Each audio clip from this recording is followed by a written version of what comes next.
Hey, what's going on, everybody? BDF44 coming at you with another video. Lakers are trying to figure out how best to fill their roster spots at this point. It's only a few left, and it's a couple names out there. It's still a few guys, and one of the names that I've been hearing a great deal about is James Ennis III. I don't know a whole lot about James Ennis, to be completely honest with you. I know that he's played for some teams that I just haven't had a chance to really watch a lot of altogether. If I'm not mistaken, he's been with Charlotte, Orlando. Uh, did he do a stint with Philly? Like I just have zero idea. Unfortunately, didn't do my homework on the guy. But one thing I definitely do know is that he shot 43+% last season. And that is definitely a theme for the Los Angeles Lakers in terms of bringing in players that can shoot exceptionally well. He would fit right in that regard. This is a small forward, someone who's been in the league for some years now, probably very hungry to be in a winning situation, seeing it as he hasn't been in many of those. That's somebody with something to prove, I'd imagine. And I have a lot to learn about him, needless to say. I'm not sure if the Lakers are going to sign him, but usually when you see this type of steam surrounding a person's name, usually they do sign.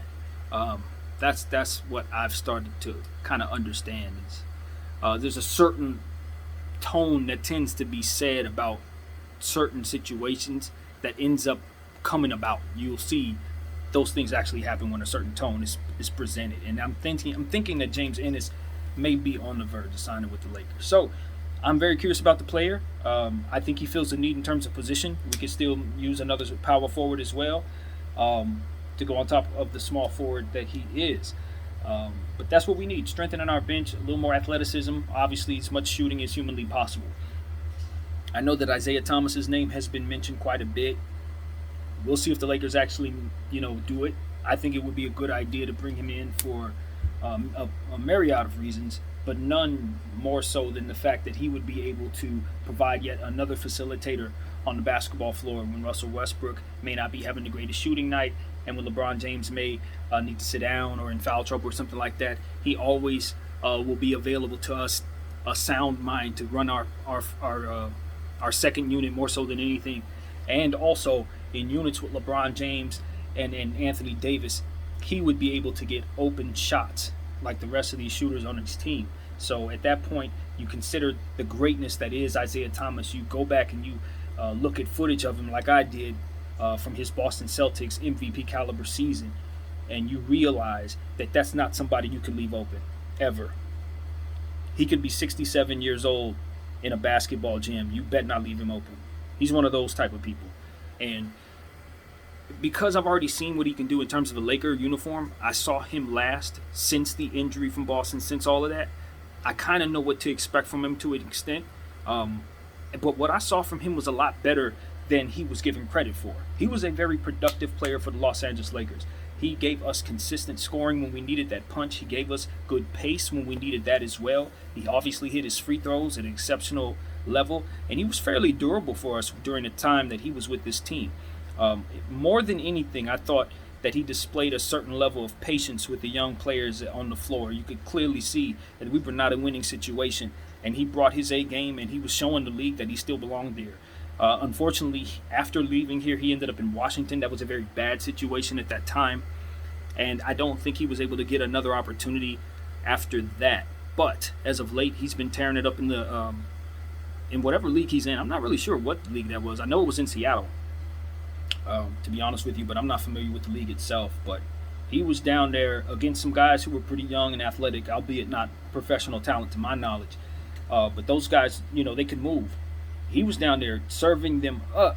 I'm talking 81 points on some Kobe stuff, man. And that's undeniable. When you consider that Isaiah Thomas, all you really want to see out of Isaiah Thomas is the ability to be fast and the ability to continue to have the strength in his legs to make his shots, because his form is perfected. He's mastered it. This is not some role player. This is not even a starter. This is somebody who has Hall of Fame caliber talent. And even though he's older in age and shorter in stature, he is not someone you can leave open. And on a team like this, he will get open shots. And he will get a lot of opportunities to give himself assists as well on this team and really kind of get his stats to where it needs to be on a per minute basis.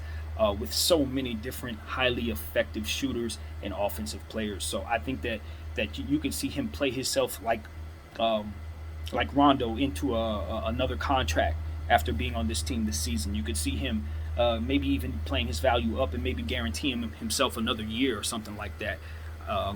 So I think this is a great opportunity for not only himself but for the other veterans who are already on this ball club to really just show us that they still have it in them to be venomous in the most needed of times, and that's going to be playing for a championship, which all of these guys, including Isaiah Thomas, is going to be very interested in getting. James Ennis, I think, will be a better player for being in this situation as well, to say the least. It'll give him some exposure to a different environment as far as basketball is concerned. Being a Laker, it's nothing like it. So he will make a name for himself that he is yet to make in this league if he's given this opportunity. That I have no doubt. So yeah, that's what I got to say, man. I wouldn't mind the Lakers signing both of those guys. I'd like to see them both signed if it's within our plans. I also like the fact that we signed Mac McClung. I'm not sure what type of deal that was, and we also signed another one of our guys too. His name's escaping me at the moment, but I did make a video about both of those guys. I'm sorry, I just can't think of his name right now. But we got both of those guys on board, and they are going to give us the type of youth and the type of future for as far as our bench is concerned, and maybe even some time after LeBron James, when these guys fully develop, they can be players a part of what it is that we're doing then, well after this era. So I like what we're doing as far as our scouting is concerned. I like what we're doing as far as bringing in shooting and prioritizing that, as well as redemption story, hungry, legendary guys who may be a bit older but still have something left to prove. It's going to be a great year, man. I've seen this type of stuff fail before, unfortunately. As far as this Laker team's concerned, we've seen it. We've had older teams ourselves, with Gary Payton and Karl Malone, Shaq, and Kobe. We've done this with Steve Nash and Kobe Bryant, Pau Gasol as well, Dwight Howard. It just was not successful because of injury. Both of those situations ultimately came down to injury. And so, being that we're coming off a season full of injury, I'm just looking at the Lakers hopeful, very, very hopeful, that we're able to just not have those issues this season. I think the thing that's very encouraging, though, is that we have a bunch of guys that are used to taking on heavy loads. That's what encourages me. These are players who, although are in roles right now, are used to getting superstar minutes, starters minutes, etc. Even a guy like Wayne Ellington, since leaving the Lakers, has had roles where he's been a starter, had to play big minutes, had to shoot big shots and make big shots. So all of our guys are conditioned properly for what it is that they're going to be asked to do this season. That's what I know. Melo's been working on his body tremendously over the last couple of years. Westbrook is, consummate professional as it pertains to his working out. He's going to be in the gym, no problem. Bron, we already know.